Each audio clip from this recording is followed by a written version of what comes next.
Janasena legislative party సమావేశం ముగిసింది. Party నేతలకు డిప్యూటీ సీఎం పవన్ కళ్యాణ్ పలు అంశాలపై దిశానిర్దేశం చేశారు. స్థానిక సంస్థల ఎన్నికలకు సిద్ధం కావాలన్నారు. నియోజకవర్గాల్లో వారానికి ఒకరోజు జనవాణి కార్యక్రమం నిర్వహించామని చెప్పారు పవన్. సమస్యలపై ప్రత్యేక దృష్టి పెట్టాలని తెలిపారు. ఆయా సమస్యలపై నివేదిక సిద్ధం చేయాలన్నారు. పార్టీకి సంబంధించిన మంత్రుల శాఖల్లో అభివృద్ధి పనులు పూర్తి చేయడానికి చొరవ చూపించాలని పేర్కొన్నారు.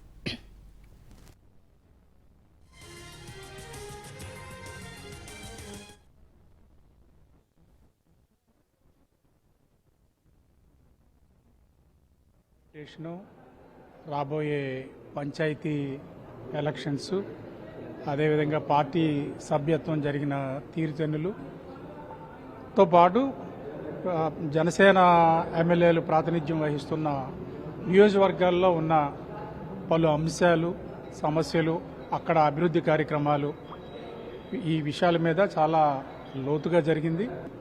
దీంతోపాటు దాదాపు ప్రతి శాసనసభ్యులతోనూ అధ్యక్షుల వారు శ్రీ పవన్ కళ్యాణ్ గారు 1-to-1 మాట్లాడారు. ఆ నియోజకవర్గంలో ఉన్న పరిస్థితులు, ఫర్దర్గా పార్టీ తరఫున చేయవలసిన కార్యక్రమాలు, పవన్ కళ్యాణ్ గారు ప్రాతినిధ్యం వహిస్తున్న పంచాయతీరాజ్ నుంచి కానీ, అటవీ శాఖ నుంచి కానీ, పర్యావరణ గురించి సంబంధించిన అంశాల మీద వారి అవసరాలు ఏ విధంగా ఉన్నాయి, వాటిని ఏ విధంగా పరిష్కరించాలి అనే అంశాలు కూడా ఒక్కొక్కరితో వివరంగా చాలా డీప్గా చర్చించారు. డీలిమిటేషను, రాబోయే